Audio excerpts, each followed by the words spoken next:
Proverbs chapter 22. A good name is better than riches. Train up a child in the way he should go. A good name is rather to be chosen than great riches, and loving favor rather than silver and gold.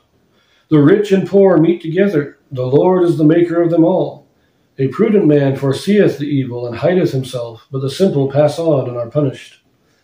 By humility and the fear of the Lord are riches and honor and life. Thorns and snares are in the way of the froward.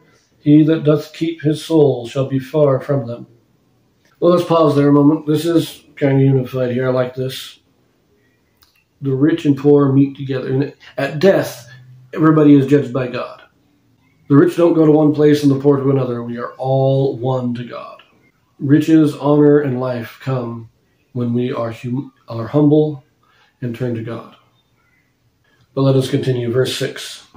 Train up a child in the way he should go, and when he is old he will not depart from it. The rich ruleth over the poor, and the borrower is a servant to the lender.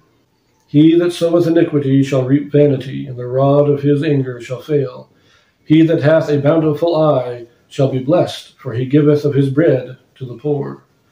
Cast out the scorner, and contention shall go out. Yea, strife and reproach shall cease. Verse 12. Raise up your child, and he will not depart from it.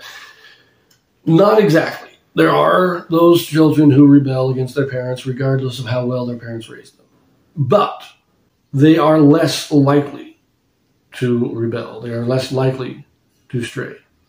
If we don't teach them, if we have this modern philosophy of, I'm not going to teach them and I'm just going to let them figure it out later and let them decide if they really want to be a part of this. That is a bad philosophy.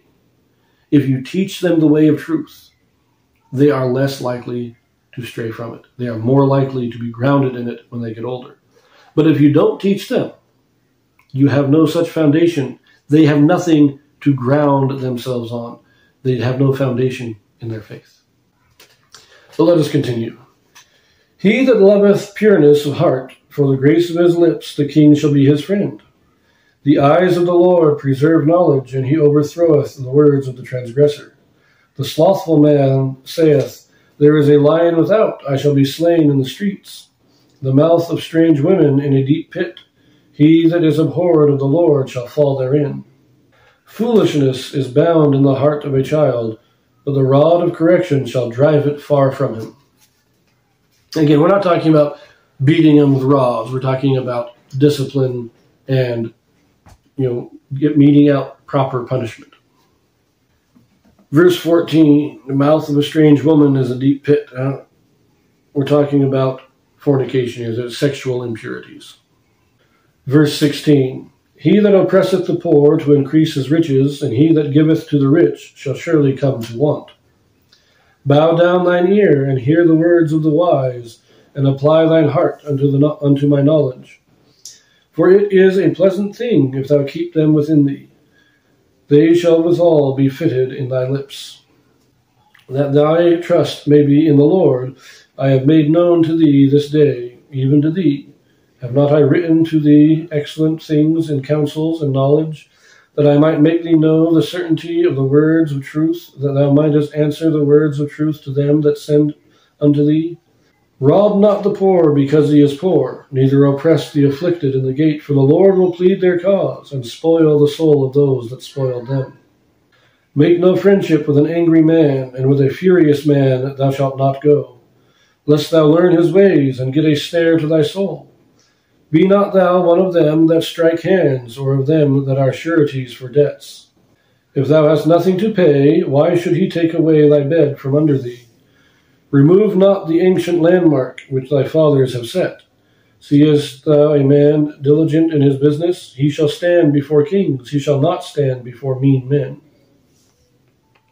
Mean, wicked, or obscure. There's a lot of good stuff here at the end. Avoid the wicked. Avoid those who are bad influences. Don't hang around them. Get them out of your life. Then, be not one of them that strikes hands or are sureties for debt. Now, strikes hands, this is a making agreements. You could say non-verbal agreements. They strike hands.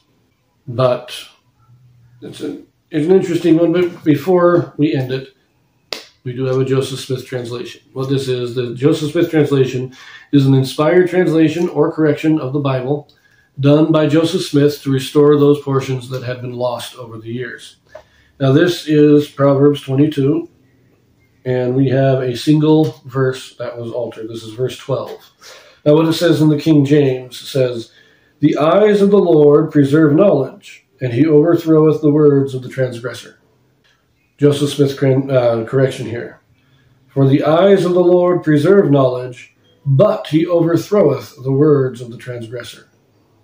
Not a significant change in meaning, however, but the word "for" makes this a run-on of verse 11. So let us take a quick look at verse 11 here. It says here, "He that loveth pureness of heart, for the grace of his lips the king shall be his friend.